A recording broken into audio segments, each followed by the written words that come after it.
How to check call history on iPhone. To get started, first of all go ahead and open up the Settings application on your phone.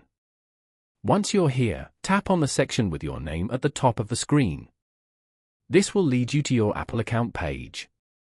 From the Apple account page, select iCloud to view your storage and app sync options. On the iCloud page, find Save to iCloud section and tap Show All. This page shows all the apps that can sync data with iCloud. Scroll through the list to find Phone and FaceTime. If the switch for Phone and FaceTime is off, turn it on. Now, open up the Phone application. Look at the toolbar at the bottom of the screen and tap on the Recents tab. You will now see a complete list of your recent incoming, outgoing, and missed calls as history.